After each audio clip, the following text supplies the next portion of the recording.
Welcome to Parent Squad. I'm Felicia Lawrence. It's something that we hear a lot about lately, especially this time of year. Natural disasters. And we all want to think that it couldn't happen to us, but the reality is we need to be prepared in case it does.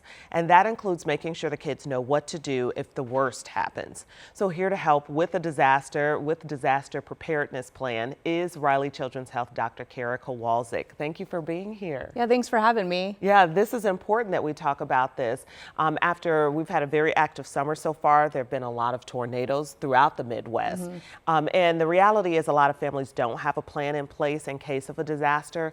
So why is it so important that those families adopt a plan? Yeah, often disasters can happen out of nowhere. So like a simple summer storm seems like a normal storm that we're all used to in the Midwest can quickly turn into a tornado or a flash flood.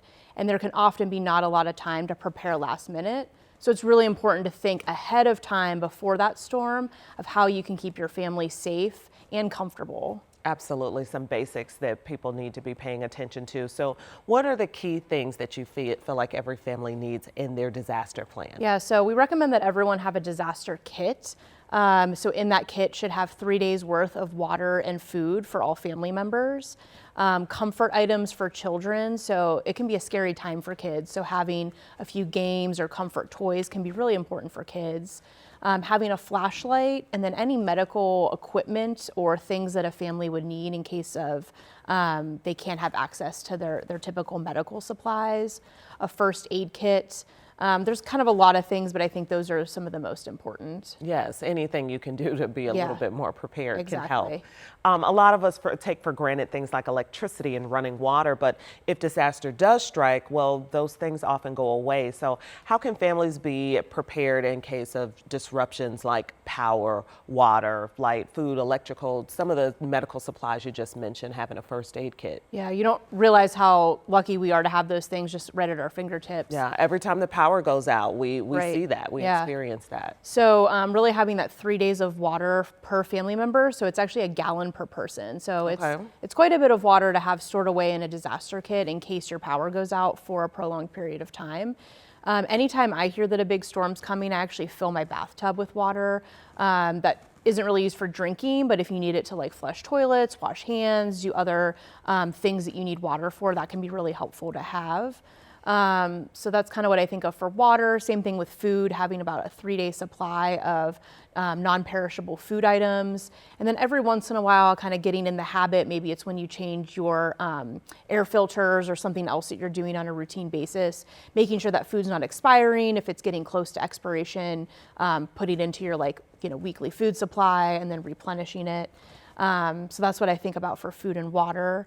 Electricity is definitely a little bit trickier. So before a storm, I recommend charging all devices that you need, having backup batteries. That can be important in the short term. Certainly. And then we think of things like medication, for example, oxygen or prescription meds that people need that are vital to them just being healthy and surviving. Yeah, many people and children rely on electricity, medical supplies, medications to really keep them alive and healthy. And this can be really tricky. So for electricity, I think there's a couple options. So again, if your child or a family member has a piece of medical equipment that is electricity dependent, trying to keep that charged, have a backup battery and charge those batteries before a storm or a pending disaster comes. They can check with their local power department or power company and see if they have a medical alert program that they can enroll in. That can be helpful. Some people choose to get generators. These can be really expensive though, so it can be cost prohibitive. And there's some safety issues with generators. So if you use a generator, do not want to run it indoors or in any enclosed space. So not even in a garage or close to windows or doors, because there is the risk of carbon monoxide poisoning. Okay. But that is a backup option that some families choose to have if the power goes out for a prolonged period of time. I also recommend that families investigate where their local shelters are. So if they lose power and their child has a power dependent device, is there a shelter nearby that could help them? It's good to know that ahead of time.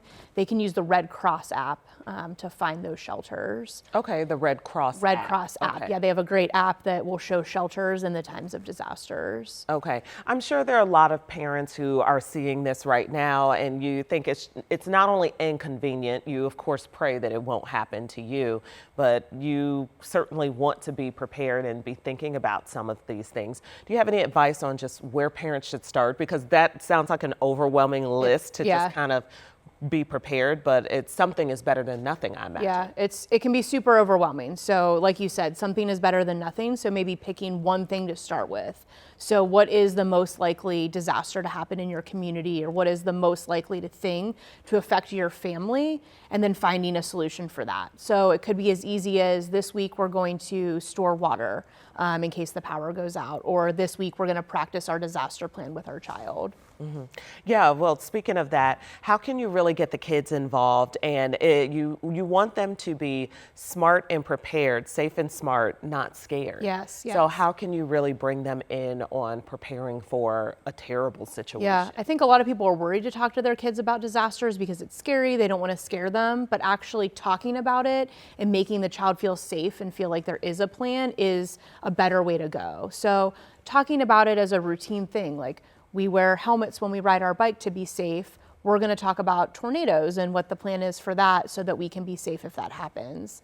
And there's a lot of good resources online. There's coloring books actually that I think are a fun way to talk to children about disasters. So you can find coloring books online that talk about different disasters and preparedness options for them that can make it more approachable for a young child. Approachable, yes. Our weather team actually does such a great job with that, going to talk to youth about the science behind some of these big storms and disasters that happen. Yeah, kids want to know, they want to understand. Yeah, maybe that's a good place to start. Yeah.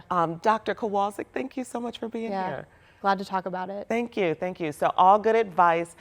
We will be right back. And also, of course, we always put more info at WTHR.com/Parent Squad. We'll see you then.